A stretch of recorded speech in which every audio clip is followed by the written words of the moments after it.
안녕하세요. 오늘은 지난주 토요일 날 세무사 1차 시험이 있었거든요. 그래서 저는 해커스에서 재무회계 강의를 하고 있는 김원종 회계사라고 하고요.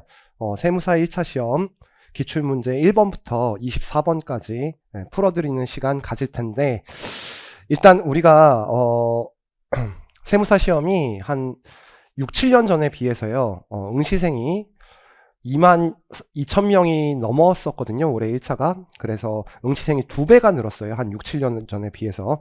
그래서 2023년도 회계학 세법이 어려웠는데 2024년 문제도 역시 회계학 세법이 조금 어려웠습니다. 근데 다행스럽게도 2023년도 문제는 좀 쉬운 문제는 빨리 풀 수 있고, 그 다음에 어려운 문제 중에서 좀 지엽적인 문제도 나왔었는데, 이번 시험은 지엽적인 문제는 안 남았는데 여러분들한테 시간이 많이 걸리는 문제로 여러분들의 성적을 조금 떨어뜨릴 수 있도록 그렇게 시험을 문제를 냈어요. 그래서 제가 강의할 때마다 또는 그 온라인 모의고사 시험 칠 때마다 여러분들한테 말씀드렸는데, 우리가 일단은 행소법 제정학을 좀 고득점을 맞는다고 가정했을 때, 뭐 70점에서 80점 또는 80점 이상을 맞는다고 가정했을 때, 적어도 회계학을 꽈락은 넘겨야 되잖아요. 이번에도 꽈락자가 꽤 많이 나올 거라고 예상이 되는데, 문제를 골라 풀지 않았을 때. 그래서 일단은 전체적인 시험 윤곽을 좀 말씀드리면, 이게 80문제에 선택법이 40문제고 그 다음에 회계학이 40문제잖아요. 그러면 원래 1분에 1문제인데 여러분들이 이 시험에서 회계학을 어느 정도 60점 정도를 맞을 실력이 되려면 선택법을 여러분들이 20분에서 25분에 풀어서 그거를 80점 이상 맞는 시험, 맞는 성적이 돼야지 회계학을 풀 충분한 시간이 확보가 됩니다. 그래서 요게 이제 첫 번째로 중요한 거. 그 다음에 두 번째는 그 말 문제를 여러분들 대비를 안 하시고 공부를 하시는 분들이 많은데, 이번에 말 문제가 8문제가 출제가 됐는데, 실제로 그 8문제 중에서 고급회계 한 문제를 제외하고는 제가 안 가르친 문제는 하나도 없습니다. 그래서 말 문제가 중요하다는 거 제가 항상 설명드리는데, 세무사는 시험 문제가 시간이 부족하기 때문에 1차 시험을 안정적으로 합격하려면 일단 말 문제도 중요하다는 거 생각하시고, 그 다음에 또 시험을 그냥 순서대로 풀면 안 된다 그랬잖아요. 골라 푸는 연습을 해야 된다 그랬죠. 그래서 제가 미리 말씀드리는데, 이번 시험은 총 24문제 중에서 상난이도 문제가 제가 이제 평가를 했을 때 한 8문제가 되고요.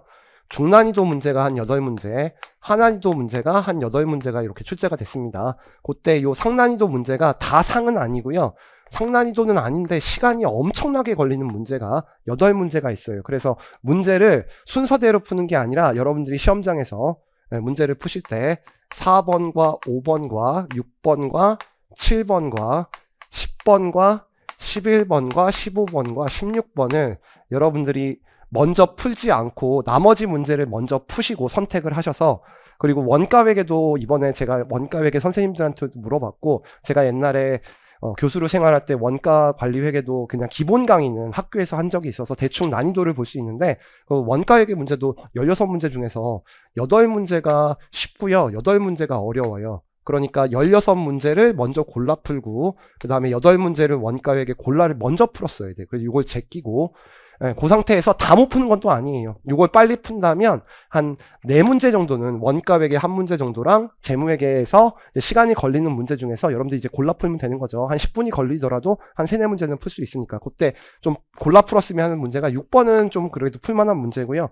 15번하고 16번 요 3개 정도는 이렇게 해가지고 한 4개 정도 풀 수 있었다. 그러면 요게 16문제고 8문제니까 여기까지 4문제 하면 한 28문제는 푸셨을 거고, 그럼 이걸 다 풀었다고 하면 70점이잖아요. 근데 푼 걸 다 맞을 수는 없으니까 여기서 한 4문제 정도 틀린다고 하면 한 60점 정도 맞고, 또 찍은 것 중에서 여러 문제는 맞을 수 있으니까 그랬으면 60점은 맞을 수 있는 시험이었는데, 요게 2문제가 요 앞에 있다 보니까 연속으로 4문제가 이렇게 있다 보니까 아마 멘탈이 나가신 분들이 있을 거고, 그다음에 행소법, 상법 그리고 민법에서 시간을 조금 많이 투자하신 분들은 아마 꽈락을 넘기기 쉽지 않았을 거라고 예상이 됩니다.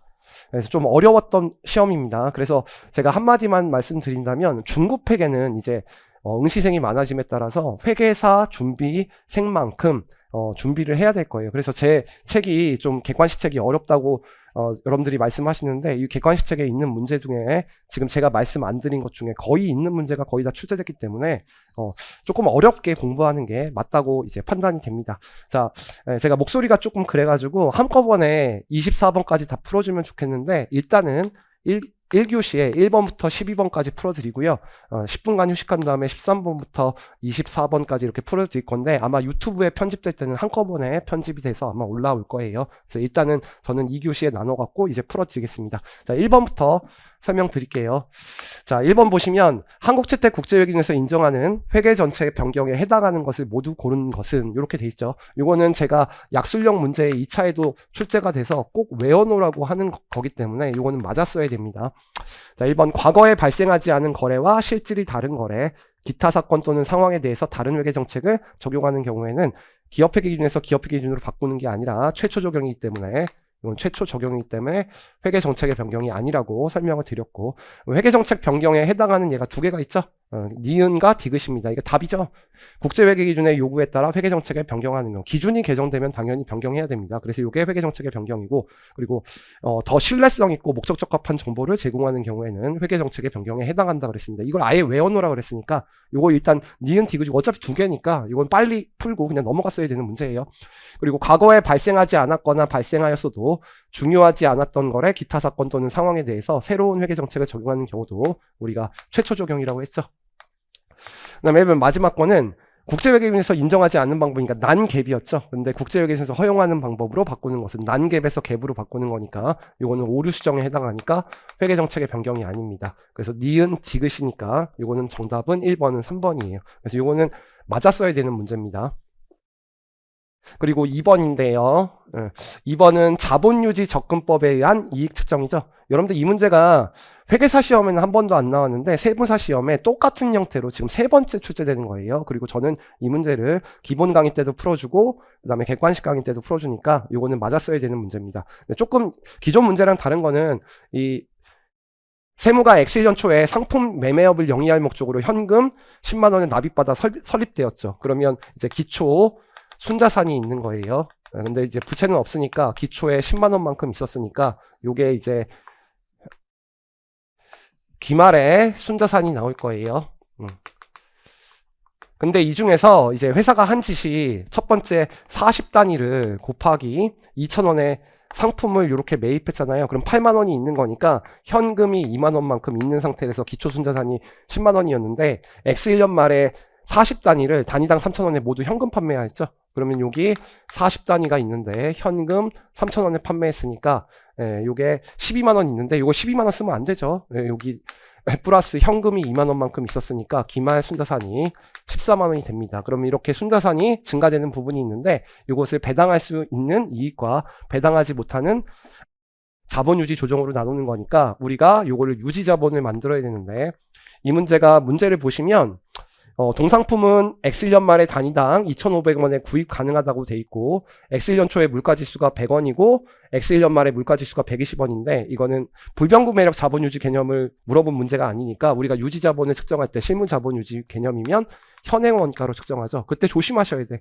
우리가 요때 40단위가 있었으니까 여기다가 40단위를 쓰면 안 된다 그랬죠. 실무자본유지는 기초 순자산을 모두 다 현행 원가 기준으로 실물을 전체 가지고 있다고 가정한 숫자로 여러분들이 문제를 풀어야 되니까 요게 40단위가 아니라 10만 원인데 그때 현행 원가가 2,000원이었기 때문에 요걸 50단위로 환산해야 된다 그랬어요. 그리고 기말에 현행 원가로 측정해야 되니까 그 금액이 2,500원이 나오죠. 그러면 요 금액이 12만 5천 원이기 때문에 이 유지자본은 물가가 올랐으니까 다시 장사를 하려면 12만 5천 원은 가지고 있어야 되는 거죠. 그래서 요 금액 이상인 거 14만원에서 12만 5천 원 증가되는 요 금액만큼 15,000원을 이익으로 잡고 나머지는 자본에 남겨놔야 되는데 그 계정 과목을 자본유지 조정이라고 하고 2만 5천 원이고 요게 15,000원이고 요게 2만 5천 원이니까 정답은 2번입니다.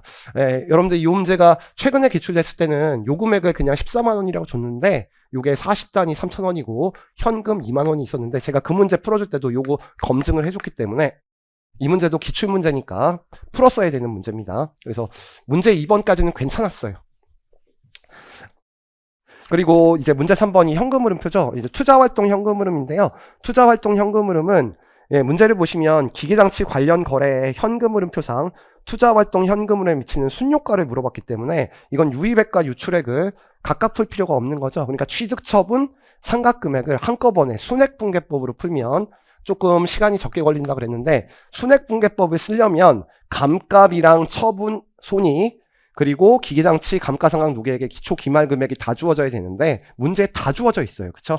예, 그러니까 그냥 처분, 취득, 삼각분계를 한꺼번에 하시면 문제에 감가비가 4만원 보고됐다고 돼 있으니까 4만원 요게 보고됐겠죠? 그리고 처분이익이 만원만큼 있으니까 처분이익이 만원만큼 요렇게 있는 거고요. 그리고 기초금액이 기말금액으로 가는 금액이 만원만큼 증가됐으니까 기계는 차변잔액이니까 요렇게 만원 쓰시고, 감가상각 누계액은 대변잔액입니다. 근데 증가가 됐죠? 그래서 감누액이 이제 만원만큼 요렇게 증가된 거고, 취득처분 순액으로 하시면 요 5만원에서 요 금액 빼주는 거니까, 예, 순현금 유입 유출액은 현금이 3만원만큼 나오는 거고, 이게 투자활동이니까 요거를 유출액으로 요렇게 구하시면 되는 거죠. 그래서 정답은 3번의 1번입니다. 되게 쉬운 문제예요. 3번까지는 괜찮았어요. 그런 다음에 이제 4번이 좀 짐승 같은 문제인데, 자, 요거를 이제 시험장에서 딱 나왔을 때 문제를 딱 보시면 세무가 상각 후 원가로 측정하는 금융부채에 대해서 사채를 이제 100만 원에 표시이자율 8% 만기가 또 5년이에요. 매년 말 20만 원씩 갚는 연속상환 사채를 해서 그냥 연속상환 사채 문제인 줄 알았죠. 근데 X1년 말과 X2년 말에 원금과 이자는 정상적으로 지급했는데 X3년 초에 재무위기가 발생해서 채권자들의 동의를 받아 사채의 조건을 변경하였다고 돼 있고, 무이자로 X5년 말에 60만 원 일시 상환하는 걸로 이제 조건이 변경됐죠. 예, 그러면 이거는 금융부채의 조건 변경 문제입니다. 그럼 이거 실질적 변경이 있는지 없는지, 물론 대충 이렇게 보면 10% 이하로 이자를 다 안 받으니까 떨어졌다는 건 대충 알지만, 실제 문제를 풀 때 확실하게 맞으려면 그것도 확인해야 되죠. 그리고 시장이자율은 X1년 초에 10%고 X3년 초에 12%고요. 조건 변경 관련된 수수료는 그나마 없었어요. 근데 다음 중 옳은 것은이고요. 거래 원가가 없습니다. 근데 짐승 같은 문제인 게 X1년 초 발행 금액을 물어봤죠. 근데 이게 연속상환 사채면 현가 요소를 몇 번 써야 됩니까? 5번 써야 됩니다. 그러니까 요거 구할 때 시간 많이 걸리죠. X2년 이자 비용도 구하려면 뭔가 상각을 해준 다음에 구해야 되니까 요것도 따로 구해야 되는 거고요. 그 다음에 조건 변경은 어차피 실질적 변경이 있는지 없는지 확인해야 되니까 3, 4, 5를 한꺼번에 또 확인하셔야 돼. 그러니까 이 문제는 문제를 보신 다음에 이게 제가 풀어도요, 이거는 2, 3분 걸리는 문제입니다. 그래서 빨리 제끼셨어야 돼요. 그리고 답도 한꺼번에 다 계산을 하면 5번이라고 이렇게 나오기 때문에 이게 시간이 많이 걸리는 문제입니다. 그래서 실질적으로는 제껴야 되는 문제인데, 혹시나 2차 시험에도 이런 문제의 형태가 나올 수 있으니까 저는 이제 원칙대로 강평을 하는 거니까 설명을 드릴게요. X1년 초가 있고요. X5년 말이 있습니다. 그리고 요게 X1년 말이고, 요게 X2년 말이고, 요게 X3년 말이고, 요게 X4년 말인데, 또 이 문제를 내시려면 한 3년짜리에 2년 정도에서 조건 변경하시지, 이게 5년짜리인데 2년이 지난 다음에 조건 변경이 됐죠. 네. 그래서 원금이 20만 원씩 분할 상환하는 거니까 이렇게 분할이 이렇게 20만 원씩 이렇게 되는 거고요. 네. 그런 다음에 요 문제를 풀 때 연속상환 사채는 가장 중요한 게 원금의 현금 흐름 뿐만이 아니라 이자의 현금 흐름을 구하는 게 가장 중요하다고 그랬어요. 요때 100만 원이죠. 100만 원에 8% 곱하면 요게 8만 원일 거고요. 여기는 80만 원이 되죠. 20만 원을 갚으니까 88에 64니까 요게 6만 4천 원. 그리고 요게 60만 원이 되니까 68에 48, 4만 8천 원. 이제 말릴 거죠. 요게 3만 2천 원이 나오고 요게 1만 6천 원이 나옵니다. 그러면 미래 현금 흐름이 이게 28만 원이 나오고, 이게 26만 4천 원이 나오고, 요게 24만 8천 원이 나오고, 요게 23만 2천 원, 요게 21만 6천 원이 나오니까, 근데 문제가 1번에서 짐승같이 현재 가치를 물어봤잖아요. X1년 초의 현재 가치. 그럼 여기다가 각각 연금 연가 계수를 쓸 수 없으니까 계산기를 5번 두드려야 됩니다. 근데 이게 1번이 맞으면, 이게 또 이제 문제가 이거 1번이 딱 맞았으면 그것만 계산하고 되면 되는데 1번이 답이 아니래가지고 이게 시간이 많이 걸리는 거죠. 저는 이제 원칙대로 실제 시험 배정은 어쩔 수 없는 거예요. 네, 답이 뭐가 될지는 모르니까 곱하기 0.8265 곱하기 0.7513 곱하기 0.6830 곱하기 0.6209 하셔가지고 여러분들이 첫 번째 10%의 현재가치 구하시면 요거를 다 곱하셔가지고 GT를 누르시면 요게 951 951 637이 나와요. 그래서 일단 1번에 924, 164가 나왔으니까 요게 틀렸다는 건 알죠. X1년 초에 이자율이 10%라고 돼 있으니까. 그 다음에 이제 두 번째 문제는 X2년 이자 비용 물어봤습니다. 그럼 요게 장부 금액이고요. 요게 X1년 초고, 요게 X1년 말이고, 요게 X1년 말이라고 하면, 요게 유효이자라고 하면, 요 금액을 물어본 거죠. 근데 요 금액 중에서 우리가 951, 637을 구해놨기 때문에, 그 다음 금액은 곱하기 1 플러스 유효이자율 1.1 하시고, 그 다음에 28만원 빼주시면 그 다음 금액 구할 수 있고요. 그러면 766801이 나오고요. 그러면 766801에다가 10% 곱하면 요게 76680인데 요것도 2번 보시면 96681로 돼 있으니까 요게 원금이 빠지면 요거는 답을 구하시면 안 됩니다. 원금이 빠지고 있기 때문에 요 금액이 나오는 건 아니죠. 그래서 요것도 틀렸고요. 그 다음에 3번에 조건 변경 시 제거 때 사채의 장부 금액을 물어봤거든요. 그럼 여러분들이 뭘 구해야 되냐면 조건 변경 시 금액을 물어봤죠. 그러니까 요거는 받았고 요거는 받았고 조건 변경되는 시점이 X3년 초입니다. 그럼 X3년 초에 우리가 장부 금액을 구할 수 있죠. 그래서 이건 어차피 구려놨으니까요. 여기까지 구해놨으니까 곱하기 1.1 하시고 그 다음 금액이 26만 4천원이니까 요 금액을 구하시면 요 금액이 579481인데 이게 실제로 제거되는지는 실질적 변경이 있는지 없는지를 확인해야 되죠. 그러니까 판단을 하셔야 되는데 밑에가 조정전 현재 가치니까 579481이고요. 그리고 요것도 579481이 나오는데 우리가 판단을 할 때는 현재 가치 10%를 구해야 되죠. 그래서 변경된 현금 흐름이 요 이자는 상관없고 기말에만 이렇게 60만원을 X5년 말에 지급하기로 했으니까 요 60만원을 곱하기 판단을 할 때는 10% 땡겨야 되니까 0.75132로 여러분들이 땡겨주시면 되는 거죠.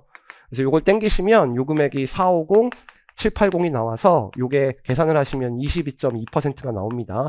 10%가 넘으니까 이건 실질적 변경이 있는 것으로 판단을 하셔야 돼. 실질적 변경이 있으니까 어차피 4번과 5번을 한꺼번에 구할 수 있는 거죠.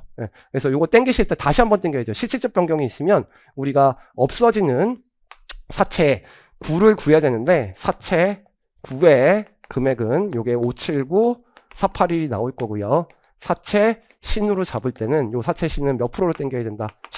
12%로 땡겨야 되니까 여기다가 다시 요 금액에다가 0.7118 금액을 곱한 금액으로 다시 계산해 줘야 돼요. 60만에다 0.7118 그러면 427080이 나오고요.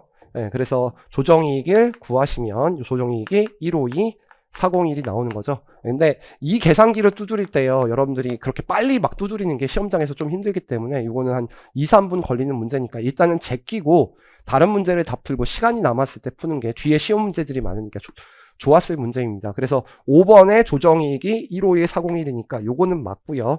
그다음에 조건 변경 시 제거대 장부 금액은 601 920이다. 아니죠. 요거니까 요것도 틀렸고요. 3번.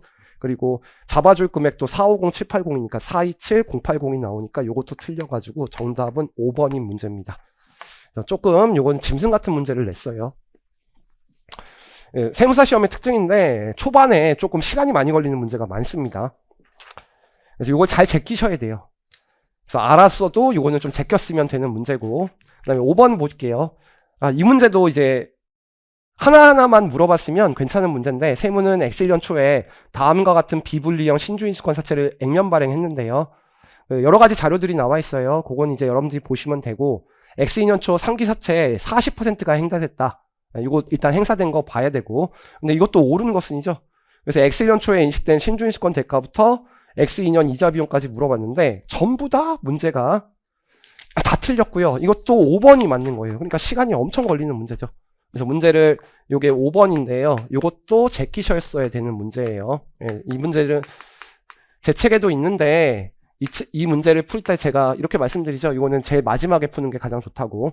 그래서 일단 표시이자율이 5%니까 100만원에서 5% 곱하면 이렇게 5만원, 5만원, 5만원이라고 나왔고 요게 이제 100만원인 상태죠. 그리고 상환할증금이 있는지 없는지 봐야 되는데 115%니까 15%니까 상환할증금이 15만원이죠.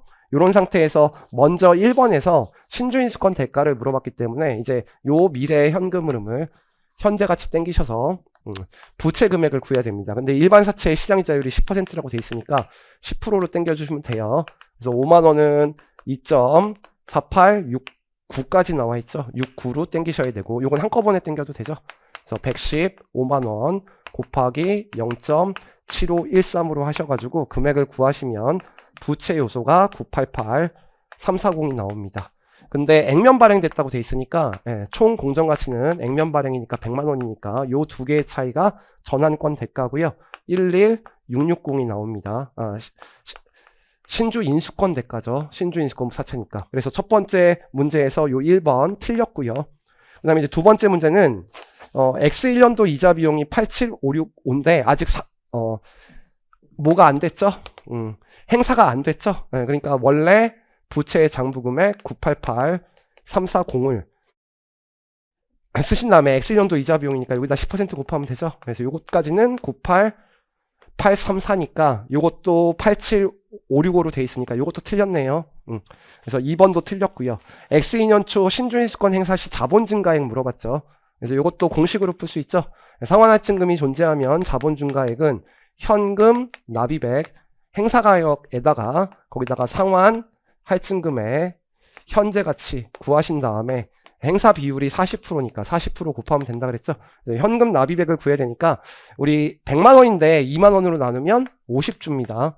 그리고 행사 가격은 각 주당 2만원이라고 돼 있으니까 이렇게 곱하시고 요 상환할증금의 현재 가치만 구하면 되는데 행사 시점이 X2년 초니까요. 요건 받았고 요 15만원에 2년 전 가치로 땡겨주면 되죠. 일단 현가 요소는 있는데요. 현가 요소 안 쓸게요. 단수 차이 나더라도 15만원 나누기 1.1의 제곱으로 땡겨주시면 되는 거죠. 약간의 단수 차이 나더라도. 그래서 곱하기 이제 40%, 100%를 구한 다음에 뒤에서 곱하라 그랬어요.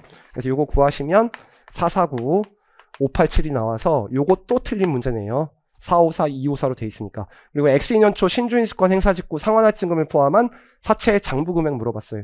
그럼 사채의 장부금액은 여러분들 문제 풀 때 요거는 원금과 액면이자는 사채가 존속하기 때문에 100%죠. 그래서 5만원 나누기 1.1 현가요소 안 쓸게요. 그 다음에 105만원 나누기 1.1의 제곱으로 땡기시면 되고, 근데 이제 문제는 상환할증금은 행사된 비율만큼 소멸되기 때문에 미행사 부분은 60%가 남으니까 그곳에 2년 전 금액이니까 1.1에 제곱하시면 상환할증금의 장부금액 구할 수 있고 요게 987603이 나옵니다. 됐죠? 그래서 요것도 틀렸네요. 요것도 100만원이 넘는 금액이 나왔으니까. 근데 이자 비용은 쉽게 구할 수 있죠. 요 금액이 실제 장부 금액이니까 어차피 여기다가 10%, 여기다 10%, 여기다 10% 곱하면 되니까 그냥 여기 987 603에다가 10% 곱하는 건데 제가 이걸 현가 요소 안 썼기 때문에 원래 땡긴 다음에 해줘야 되는데 단수 차이가 좀 납니다. 그래서 요거 곱하시면 98760이니까요. 98758이니까 단수 차이 2원 나는 거예요. 단수 차이. 그래서 정답은 5번이 되는 문제죠. 평소에 문제는 뭐 3번이나 4번에 직접적인 한 금액을 물어보는데 이렇게 물어봤으니까 이것도 2, 3분 걸리는 문제니까 그러니까 여러분들이 아까 제껴야 되는 문제 중에서 그러면 선택하실 때 이게 자신 있으면 이걸 선택하시면 되고 다른 게 자신 있으면 다른 거 선택할 때 한 3, 4문제는 풀 수 있었는데 이 문제도 시간이 많이 걸리는 문제예요. 그 다음에 6번은요. 어떤 문제냐면 주식기준 보상인데 주식기준 보상 문제인데 문제가 뭘 물어보고 있냐면 근로인력의 공정가치와 주식선택권의 공정가치를 신뢰성 있게 측정할 수 없으면 우리 내재가치 접근법 푼다 그랬죠. 내재가치 접근법이니까 내재가치 접근법은 현금 결정처럼 매 보고기간 말에 내재가치를 재측정하고 현금 결정처럼 주식보상 비용에 묻어야 되죠. 그러니까 이건 현금 결정과 거의 유사하게 풀면 됩니다. 근데 이제 문제가 뭘 물어봤냐면 X3년도에 인식할 주식보상 비용과 X4년 말에 재무상태표에 보고될 주식선택권 물어봤어요. 그럼 처음부터 원칙대로 다 푸는 게 아니라 누적으로 풀어야 되니까 X3년도 누적 보상 비용에서 자 X2년도 누적 보상 비용을 빼주시면 구할 수 있는데 내재가치 접근법이에요. X2년부터 구해봅시다. X2년에 X1년도 실제 퇴사자가 5명이고요. X2년도에 8명이니까 13명이죠. 그 13명에서 미래 예상되는 게 7명이죠. 가득기간이 3년이니까. 그럼 20명입니다. 그럼 100명에서 20명을 빼면 요때가 이제 가득 인원이고요. 한 명당 10개라고 돼 있죠. 10개. 그런 다음에 요거를 이제 바꿔줄 때 내재가치 접근법이니까 매년 말 재평가를 해야 되는데 내재가치는 주가에서 행사가격 뺀다 그랬어요. 그래서 55에서 50을 빼면 요게 5원이 나오는 거죠. 근데 누적으로 풀어야 되니까 2년 지난 거니까 3분의 2 이렇게 구하시면 되고 자 X3년도엔 가득이 됐죠. 100명인데 자, 여기서 구한 아까 실제 퇴사사 5명에서 15명이고 8명이니까 28명이니까 28명을 빼면 72명이 나오고 10개고요. 그때 X3년도의 주가가 60원이니까 행사가액 50원 빼면 내재 가치가 요게 10원이 되는데, 요거는 공정가치를 신뢰성 있게 평가하지 못하면 현금 결정처럼 내재 가치 매년 말 평가하는 거고 3분의 3이니까 요렇게 빼주시면 요 금액이 4533이 나옵니다. 됐죠? 근데 이걸로 끝내면 안 되죠. 한 개 더 물어봤어요. 이렇게 되니까 답이 2번과 3번이 나오는 거고, 문제가 X 4년 말에 주식 선택권을 물어봤어요. 그쵸? 근데 이거는 이제 문제를 보시면 400개가 행사됐으니까 요게 가득 수량이잖아요. 그러면 720개가 있는데 그 중에서 400개가 가득됐으니까 남아있는 게 320개인데 이 320개를 다시 내재가치 재평가해야 되죠. 그럼 70원에서 50원을 빼면 X 4년 말에 20원이 나오죠. 그래서 요게 재평가를 하는 건데 요게 20원이니까, 그리고 가득 기간은 이미 지나갔으니까 3분의 3 쓰시면 요거 계산하시면 되고, 요게 6,400원 나오니까 내용을 알면 풀 수 있는 문제고, 저 같은 경우에는 이 문제는 문제 풀어주죠. 내용이 저희 책에 문제가 있습니다. 6번이 어떻게 보면은 까다로운 문제예요. 왜냐면 세무사 시험에는 처음 나왔던 문제니까. 그 다음에 7번 한번 보겠습니다. 7번은 연결 문제인데요. 이거는 이제 말 문제니까요. 제가 답만 설명드릴게요.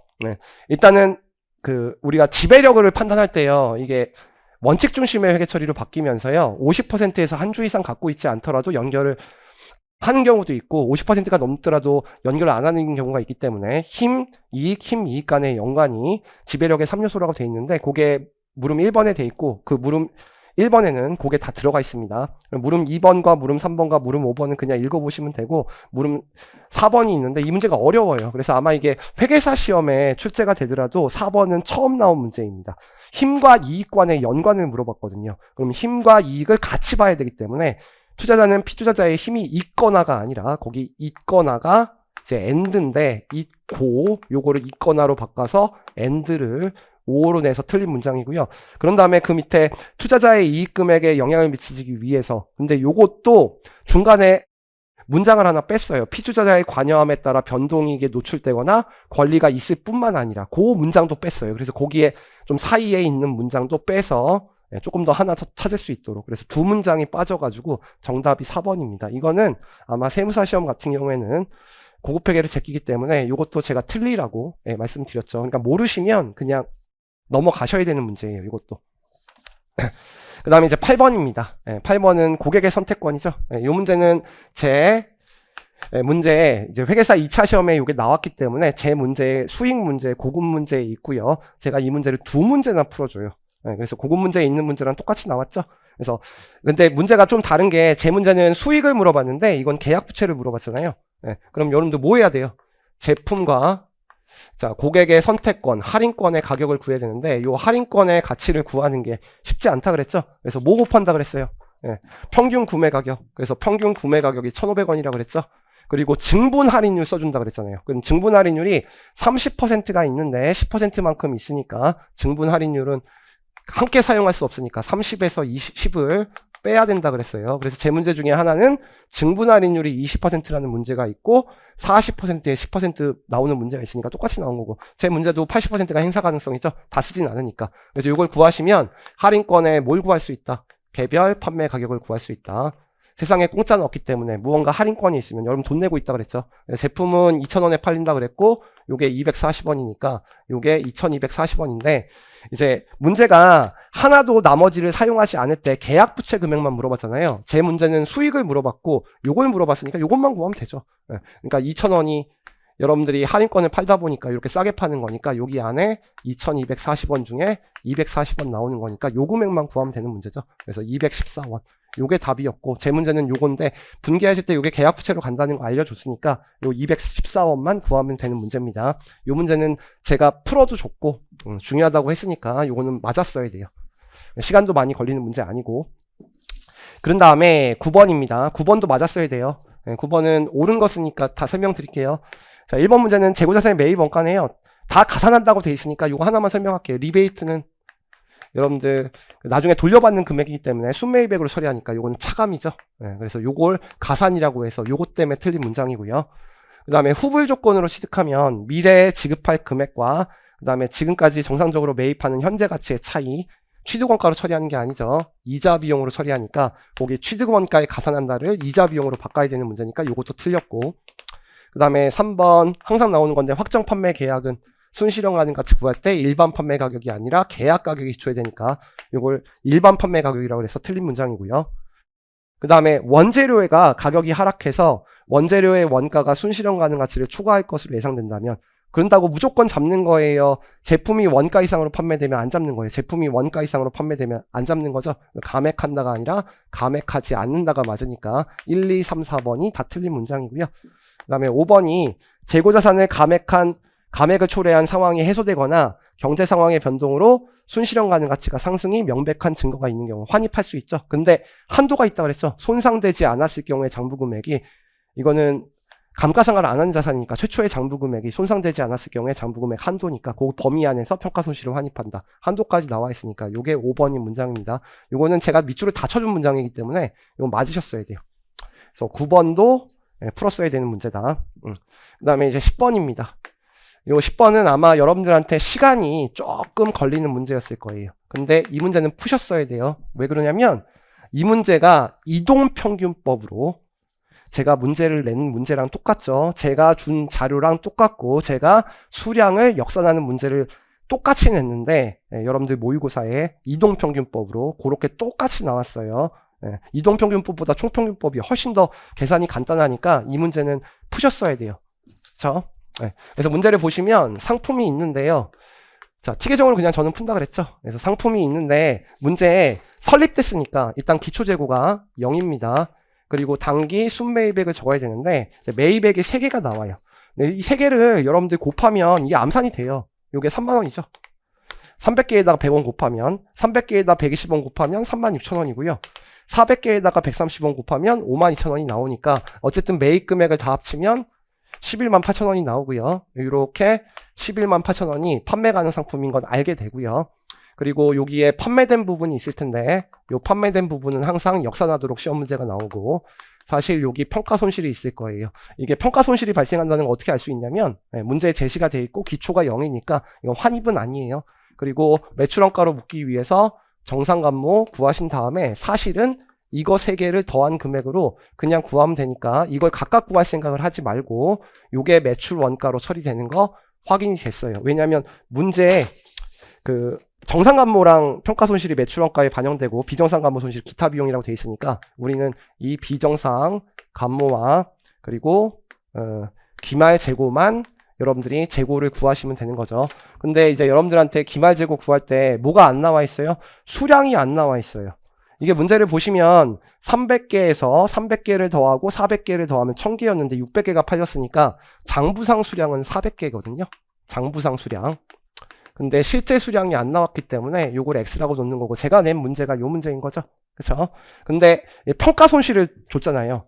문제의 평가 손실을 보시면 평가 손실이 얼마라고 돼 있어요?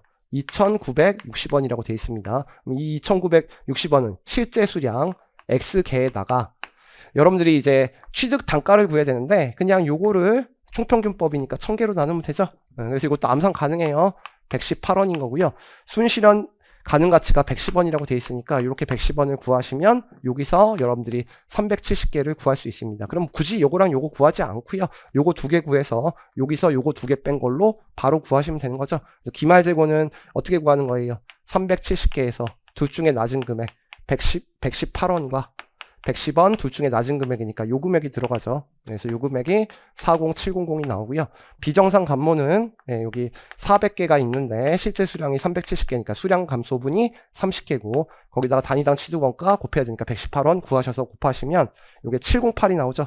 근데 이제 비정상이니까 거기 문제에 80%가 정상 감모니까 요게 20% 요것만 처리하시면 요게 708 나오니까 금액을 다 계산할 생각을 하지 말고 이거 역산할 생각하지 말고 여기서 요거 빼고 요거 빼주면 답이 되는 거죠. 그래서 그거 구하시면 76592가 나와서 요거는 뭐 3분까지는 안 걸리는 문제고 한 1분 30초 정도에 요 실제 수량만 X라는 거 구하시면 되는데 제가 더 짐승 같은 문제를 냈기 때문에 이동평균법 거의 유사한 문제였다고 생각합니다.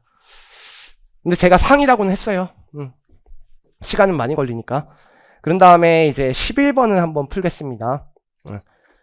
문제 보시면 11번을 한번 보시면 요 문제가 이제 매각 예정 비유동자산 처분자산 입단의 손상 문제인데, 이 문제는 저는 세무사 시험 기준으로 기본 강의 때는 설명을 드렸고요. 그래서 이 문제를 제 예제에서 기본 강의 때 풀어드렸고, 그 다음에 객관식 때는 여러분들이 풀 사람은 요걸 풀어보고 객관식 때 강의 때는 또 안 해가지고 아마 어려웠을 거예요. 이거는 회계사 시험에 2번 기출된 문제입니다. 이게 어떤 문제냐면, 이제 회사가 매각 예정 비유동자산으로 이제 분류를 하게 되면 12월 말 장부 금액이 8,000원인데 이때 개별 자산별로 손상을 잡기 때문에 재고자산, 그리고 기포자산, 그리고 유형자산 1, 유형자산 2가 있고 영업권이 있는데, 개별 자산별로 손상을 다 잡고 나서 재측정하면 요 금액이 이제 7,000원이라고, 잡는 건 다 잡아놓은 거죠. 그리고 요게 1,000원이고, 요게 1,000원이고, 요게 유형자산이 1,000원이고, 그리고 요게 3,000원이고, 요게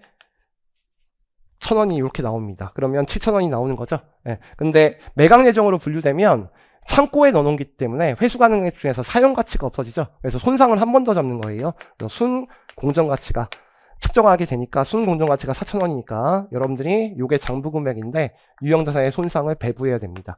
그래서 여기서 요거 뺀 것만큼이니까 3,000원을 이제 각 개별 자산별로 이제 배분을 해야 되는데, 물리적 실체가 없는 영업권 먼저 깐다 그랬죠. 그래서 요 금액을 1,000원만큼 까주는데, 그럼 남은 자산은 개별 자산의 장부 금액에 비례해서 요 장부 금액 공정 가치에 비례해서 이제 배분을 해줘야 되는데, 그때 적용 배제 자산이 3개 있다 그랬죠. 그래서 재고 자산은 지금 실무에서 1,000원에 팔 수 있는 거니까 여기는 배부 안 하고, 금융자산도 배부 안 하고, 투자부동산의 공정가치 모형에 제가 배부하지 않는다 그랬어요. 그러니까 요거 2개만 배부해야 되는데, 요게 지금 나머지 금액이 2,000원인데 요 장부 금액 기준 배부니까 4분의 1만큼 배부하시고, 요게 2,000원이니까 여기에 4분의 3만큼 배부하시면 되는 거죠. 그래서 여기에 500원이 배부되고요, 여기에 1,500원이 배부됩니다. 그래서 배부 후 장부 금액은 사실 여기서 요거 빼고 여기서 요거 빼고 여기서 요거 빼고 여기서 요거 빼고 여기서 요거 빼면 되는데, 물어본 건 재고만 물어봤으니까, 재고는 제가 항상 재고랑 기포 나오면 그냥 답이라고 그랬죠. 이거 배부 안 받으니까 당연히 1,000원이니까, 이건 저한테 수업을 들으신 분들은 4번과 5번 둘 중에 하나를 찍었어야 돼요. 근데 유형자산 2를 물어봤으니까 여기서 요거 뺀 거니까 1,500원이 답이죠. 그래서 요거랑 요거 문제 답이니까 정답은 4번이에요. 그 다음에 12번입니다. 제가 무형자산과 투자부동산은 말문제 나오니까 한 문장도 안 빼고 시험에 기출된 문장들 다 밑줄 쳐줬습니다. 그래서 이건 되게 쉬운 문제예요. 4번이 답이죠. 4번만 볼게요. 나머지는 다 쉬운 문장이니까.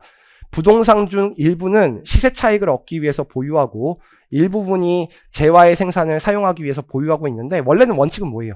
부분별로 매각할 수 있다면 각각 분류해야 되죠. 근데 매각할 수 없다 그랬으니까 두 번째는 못 판단한다 그랬어요. 중요성.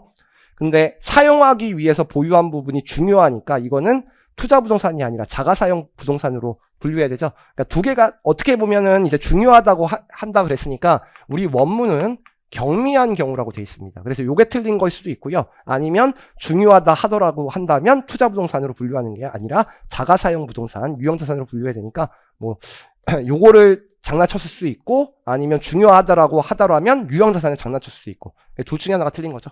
네. 그래서 요걸 수정하거나 요걸 수정하거나. 그래, 정답은 4번이고요. 이 문제는 제가 모의고사 그다음에 뭐 그 우리 중간고사 같은 데도 냈으니까 이건 맞았어야 됩니다. 됐죠? 그래서 여기까지 하시면 여러분들이 이제 문제를 풀 때 12번까지만 잠깐만 설명드리면, 여러분들이 이 문제를 풀 때 12번까지 중에서 다른 건 모르겠고요, 4번, 5번과 그리고 10번 요거를 나중에 푼다고 생각한 사람이 이기는 시험이었습니다. 13번은 무형자산 문제고요. 무형자산 문제 중에서 1번부터 5번까지 문장 중에서 안 나온 문장은 없는 거죠. 예, 답은 5번이죠.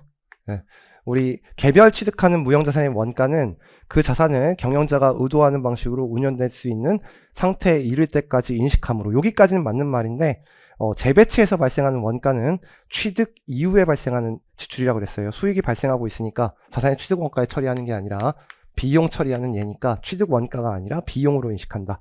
이것도 기출됐던 문장이니까 풀었어야 되는 문제입니다. 그래서 13번도 풀만한 문제였고요. 그 다음에 14번 문제는 쉬운 문제죠. 재평가 모형의 손상 문제인데요. 바로 읽으면서 풀어드릴게요. 그림 그리면 되는 문제니까. 문제가 X 1년 초고요.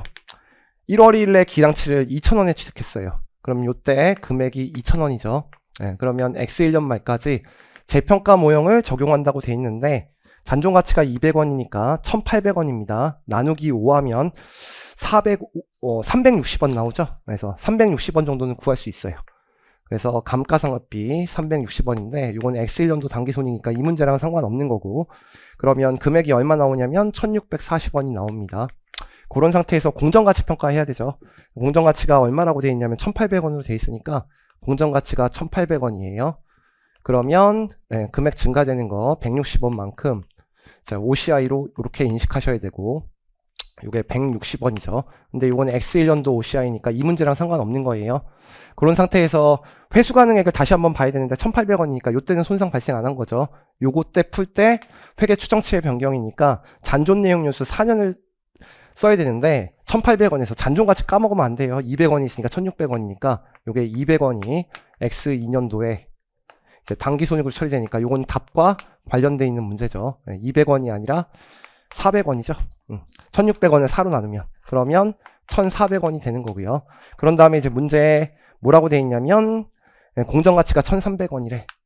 근데 이렇게 1,300원이 나왔을 때 여러분들이 문제 풀 때 주의하실 게 대체되느냐 대체되지 않느냐를 봐야 되는데 대체하지 않는다고 돼 있죠. 그러면 대체 효과는 고려하지 않으니까 먼저 100원만큼 OCI를 잡는데, 이게 회수 가능액이 한 번 더 떨어졌으니까 손상을 잡아야 되는데 회수 가능액이 1,100원이죠. 그때 요 금액을 제가 뭐라고 합니까? 총 손상 금액.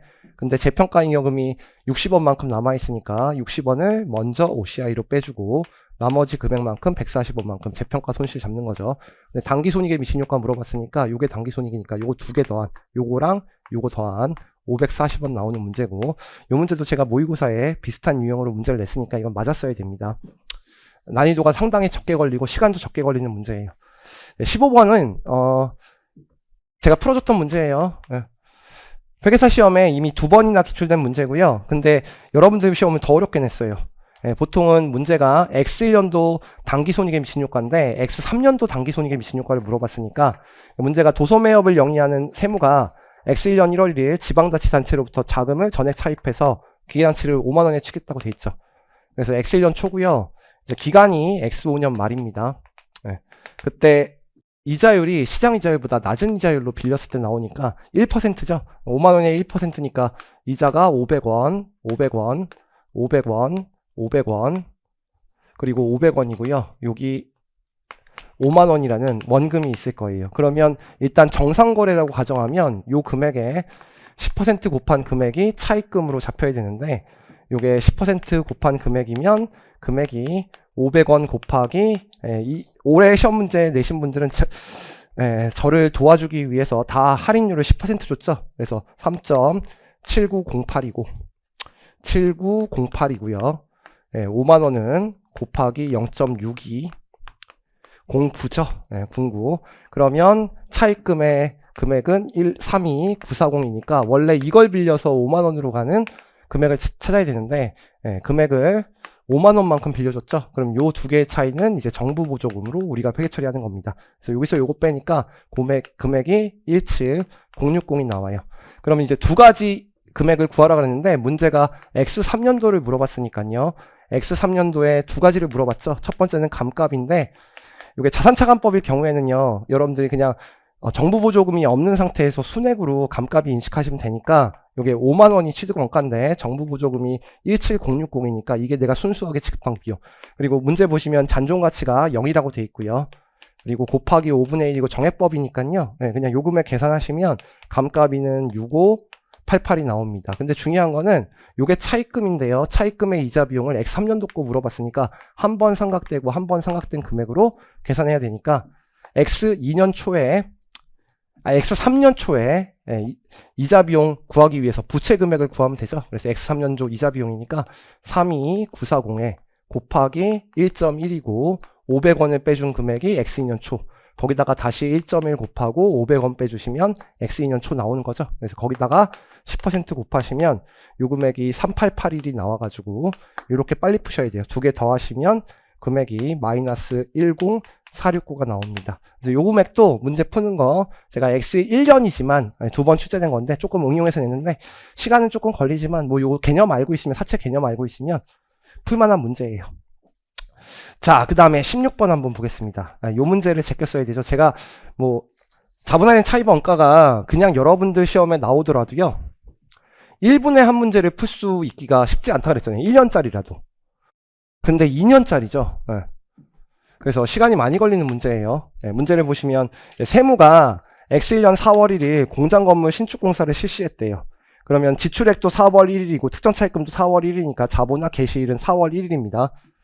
바로 풀 거예요. 읽으면서 X1년도 저는 이제 첫 번째 연평균 지출액부터 구합니다. 그럼 10만 원이 있어요. 조심하셔야 돼. 곱하기 12분의 9를 곱해야 되죠. 4월 1일부터니까 연 단위로 환산해야 된다. 두 번째 금액이 3만 원이고 11월 1일이니까 조심하셔야 돼. 손가락으로 세라 그랬죠. 12분의 2입니다. 그래서 요 금액이 8만 원이 나오고요. 두 번째 자본화 이자율, 일반 차입금과 관련된 이자율을 구해야 되는데 X1년도의 기간이 B는 8개월이고요. C는 4개월이죠.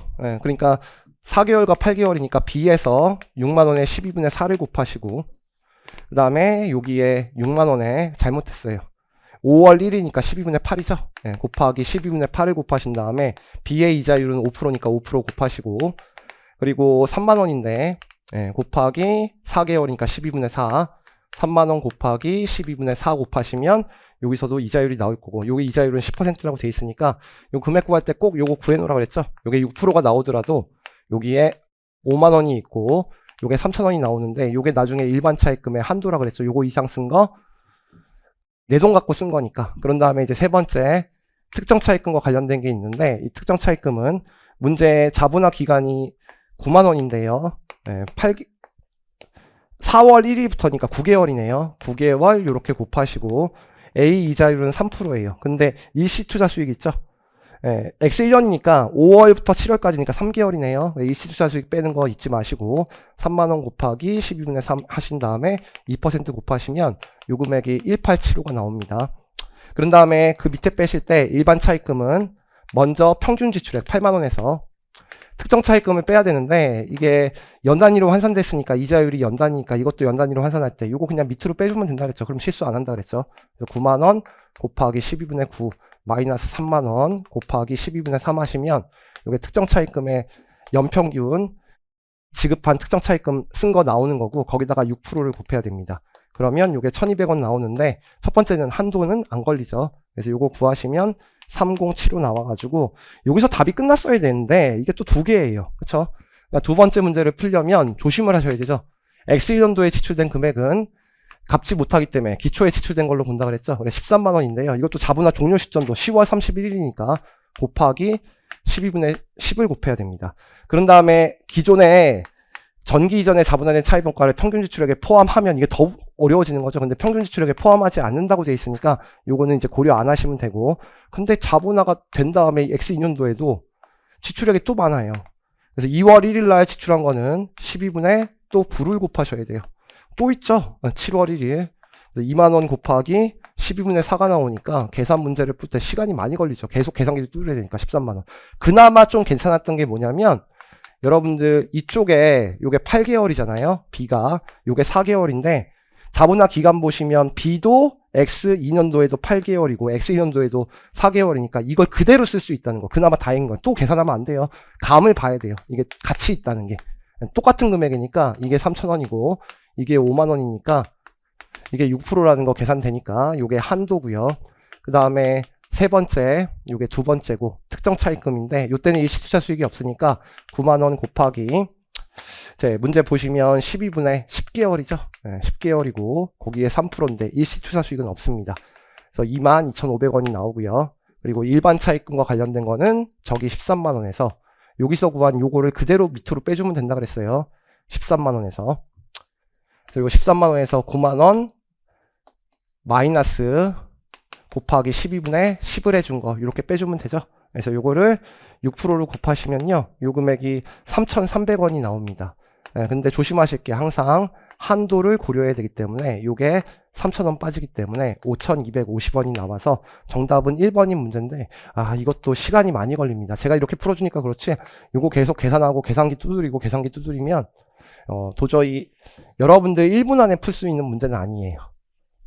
돌아가신 다음에 자신 있는 거 골라 풀 때 이제 골라 풀었어야 되는 문제입니다. 그다음에 17번은 배운 내용이죠. 요 17번은 제가 충당부채하면 절대 잊지 말아야 될 측정에서 세 가지가 있죠. 최선의 추정치, 그리고 기대가치 기준, 그리고 현재가치 평가. 그래서 문제가 X1년 말에 충당부채를 물어봤는데 X2년 말과 X3년 말에 이제 여러분들한테 현금 흐름을 이렇게 물어본 거죠. 근데 그 자료를 기대가치로 줬기 때문에 이제 기대가치로 주면 BS가 먼저 확정되기 때문에 그 전에 지출한 현금 지출액은 보지 않는 거예요. BS 금액만 구하는 거니까. 그래서 그냥 거기 있는 품질 보증비를 계속 곱하면 되는 거죠. 기대값이니까.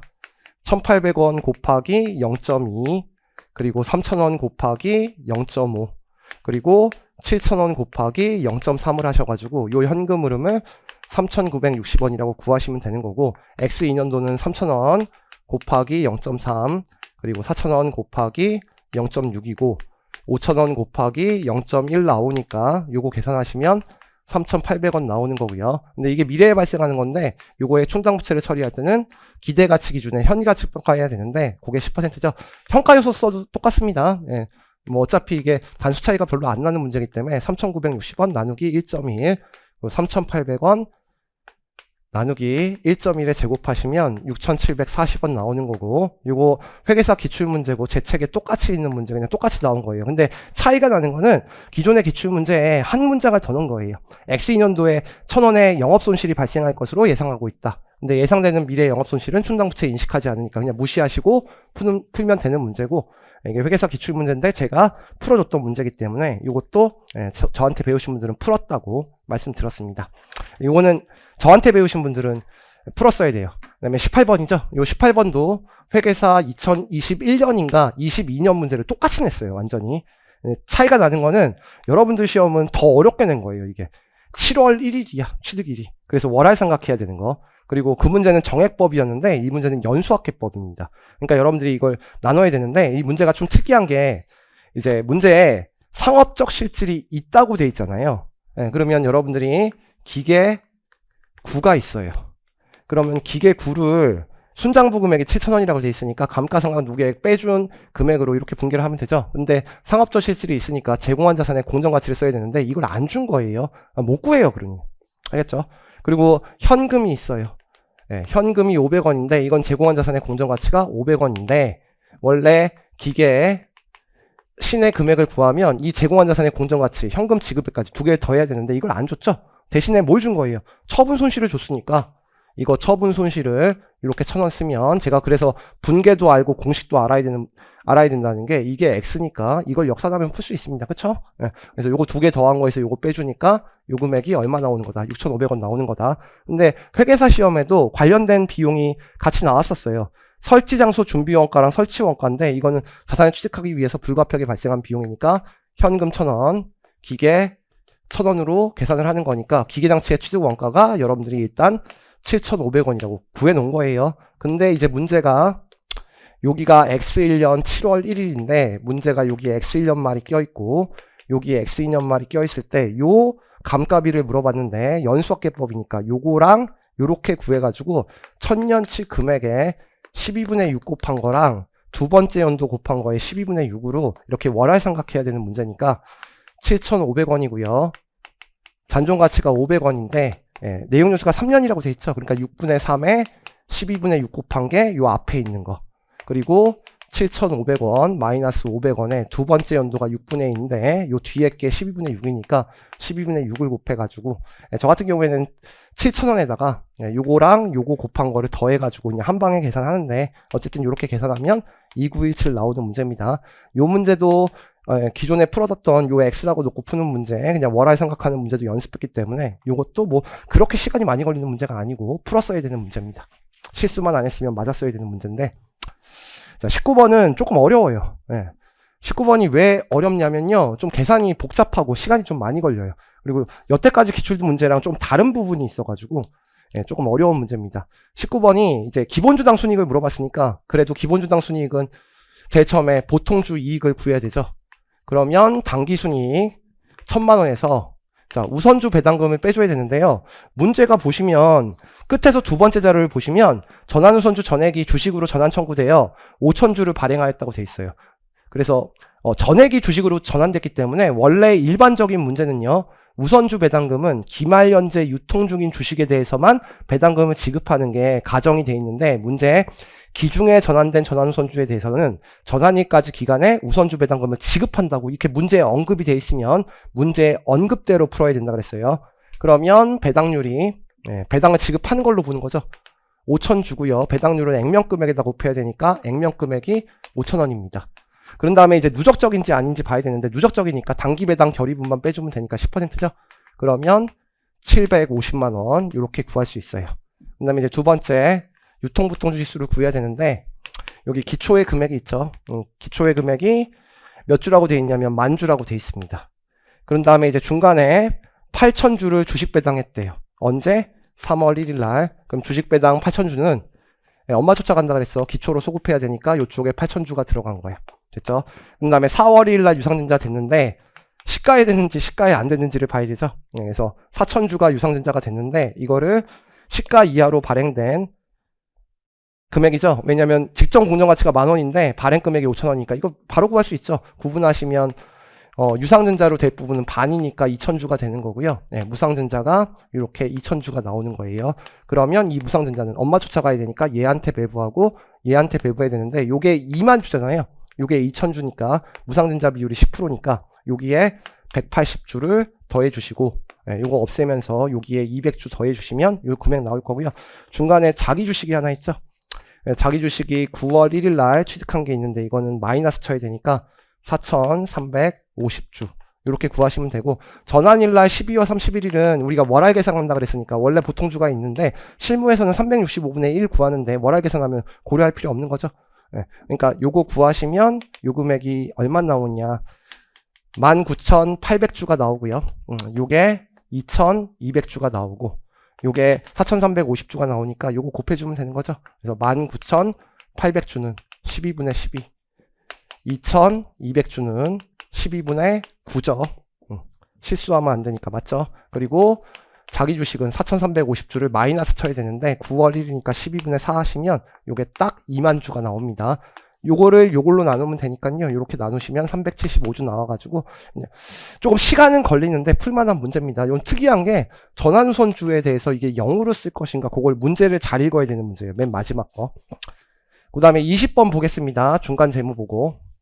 요 문제 3번, 4번, 5번은 저한테 배우신 분들은 다 설명 들으신 거고 1번은 그냥 눈치껏 1번 아니면 2번이 답인 거를 이제 여러분들 구할 수 있을 건데 중간 재무 보고서를 포함해야 되는 최소한의 구성 요소는 요약 재무상태표, 요약 포괄성인 계산서, 요약 자본변동표, 요약 현금흐름표인데 요약된 하나 또는 그 이상이 아니죠. 4개가 다 들어가야 됩니다. 그래서 하나 또는 그 이상도 틀렸어요. 하나 또는 그 이상. 원래 다 들어가야 되니까 3개가 다 포함돼야 되는 거고 그 다음에 모두 빠져 있어요. 주석도 빠져 있죠. 그래서 2개가 틀린 문장입니다. 정답은 2번인 문장이고 요거는 저는 중간 재무 보고를 여러분들 꽈락 넘기라고 다 풀어준 문제니까 요거는 맞았어야 돼요. 그 다음에 21번입니다. 뒤에 문제가 쉬웠어요. 21번 그냥 고정리스를 구하는 문제죠. 문제가 일단 1월 1일이고요. 해지 금리 조건의 금융리스 계약이에요. 리스 개시일이 1월 1일이고요. 3년입니다. 이렇게 3년이 있는데 문제가 이제 고정리스를 구하는 문제인데 고정리스를 안 줬어요. 그래서 X라고 해서 고정리스로 쓰시면 되고 그 다음에 리스 총투자에 들어갈 금액 중에서 리스 기장채 취득원가는 200이라고 돼 있잖아요. 그럼 이게 뭐가 되는 거다? 리스 순투자. 내가 투자한 금액. 그럼 기초자산의 공정가치니까 200만 원이고요. 리스 개설 직접 원가가 있어야 되는데 0이죠. 그리고 미래에 매수 선택권이 있는데 행사될 것이 확실할 때만 포함하라 그랬죠. 그래서 매수 선택권도 내가 받을 금액에 포함해야 되니까 이렇게 들어가는 거죠. 그래서 요거에 일치시켜주는 거 금액 구하는 거니까 리스 총 투자의 현재 가치와 내재이자를 일치시켜주는 거고요. 그럼 내재이자율이 10%라고 돼 있으니까 X 곱하기 2.4869까지 나왔죠.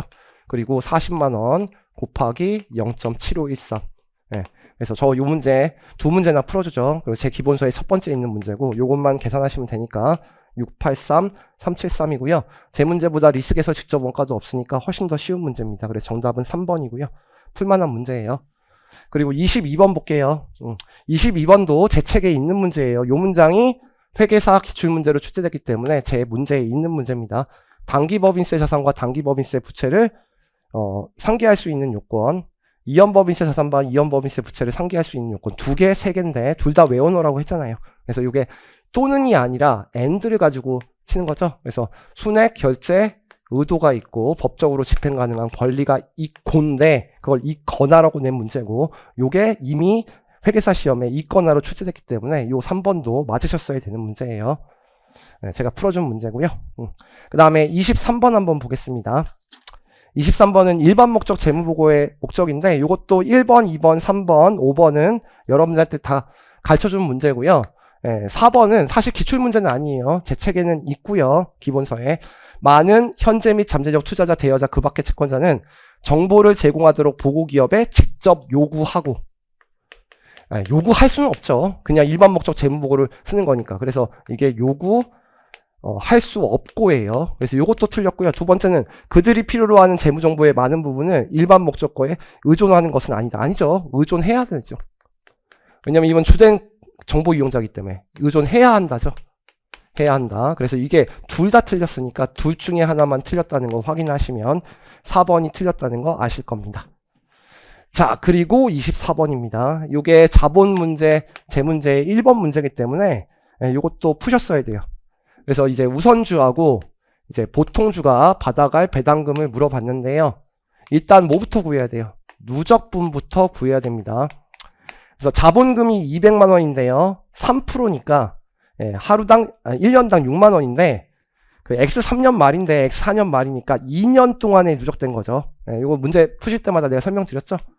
요게 X 1년이고 X 2년이고 X 3년인데 배당은 X 4년에 주면 이게 단기고 이게 전기고 전기니까 2년치가 누적되어 있는 거예요. 6만 원에다가 곱하기 2 하시면 12만 원이죠. 그리고 단기분이니까 단기분은 6만 원 하나만 있을 거고요. 이렇게 구하는 거고, 보통주는 금액이 다르죠. 800만 원에다가 2% 곱하면 이것도 암산되죠. 16만 원. 근데 총 금액이 60만 원이니까 60만 원에서 요거 빼고 요거 빼고 요거 빼면 이제 36만 원이 나오는 거죠. 그래서 요거를 참가할 수 있는가 참가할 수 없는가 인데 부분 참가적이면 한도가 있다 그랬죠. 그래서 미니멈이 있는 거고요. 자본금 비율로 가져가는 거니까 10분의 2 이렇게 써도 되죠. 1000만 원 중에 2. 그러면 요 금액이 72,000원 나오는데 한도 고려해야 되니까 한도가 200만 원인데요. 위에서 3%만큼인데 부분 참가적이고 5%니까 5%에서 3% 빼주면 2%죠. 그래서 한도가 4만 원이니까 둘 중에 낮은 금액이니까 이 금액이 되네요. 그럼 여기서 요거 빼고 여기서 요거 더하고 요거 더하면 요 금액이 22만 원이 나오죠. 그러면 굳이 60만 원에서 요거 빼고 요거 빼고 요거 빼고 요거 빼고 요거 빼고 요거 빼고 요거 뺀 숫자 구할 필요가 없이 이 금액 구하시면 요게 38만 원 이렇게 구할 수 있죠. 뭐 친절하게 계산을 해준다면 요 금액은 22만 원이 나올 거고. 근데 문제를 제가 이 문제 풀 때마다 잘 읽으라고 그랬잖아요. 보통 문제가 우선주 배당금을 물어보는데 이 문제는 보통주 배당금을 물어봤어요. 그러니까 문제를 풀고 나서 이것도 답 쓰면 안 돼요. 다행히 이건 없네요. 다행이네요. 그래서 38만 원이죠. 그래서 요게 24번이고 요 문제도 푸셨어야 됩니다. 자, 그래서 올해 시험 문제는 좀 이렇게 여러분들 시사하는 바가 응시생이 늘어나고 있기 때문에 문제 초반에 시간이 많이 걸리는 문제를 내 가지고 2차 채점 인원을 줄이겠다는 증거가 있죠. 그리고 뒤에 문제가 쉽기 때문에 여러분들 이제 공부하실 때 제끼는 단어는 없는데 기본적인 문제를 빨리 풀고요. 그리고 문제를 선별해서 푸는 연습을 많이 하셔야 돼요. 알겠죠? 그래서 우리 학원의 최대 장점이 6번 모의고사가 있다는 거, 그것도 있죠. 그리고 저희가 최종 마무리반에서 최근 기출문제 6년치를 여러분들한테 40분 동안 먼저 풀라 그러고, 그 다음에 강평을 해줄 때 또 12번 연습을 하죠. 그리고 제가 문제 풀 때마다 말 문제 중요하고, 어려운 문제, 시간이 많이 걸리는 문제 뒤로 넘겨갖고 푸는 거 연습하라고 했고, 대신에 좀 한 가지만 더 말씀드린다면 중급회계 부분은 이제 공부를 하실 때 기존의 옛날 기출문제들 세무사 문제 푸는 게 아니라 회계사 수준까지 중급회계는 공부를 하셔야 된다는 거 1차를 네, 합격하기 위해서는 앞으로도 응시생이 많을 거기 때문에 그렇게 대비를 하셔야 된다는 거 이렇게 생각하시면 됩니다. 그리고 저한테 들으신 분들 중에서 저한테 이제 합격했다고 카톡 보내주신 분들은 제가 동차 강의 때 또 여러분들을 합격시키기 위해서 최선을 다해서 강의할 거고요. 그 다음에 시험 보시느라고 모두들 고생하셨습니다. 수고하셨고 오늘 강평은 여기서 마치도록 하겠습니다. 수고하셨습니다.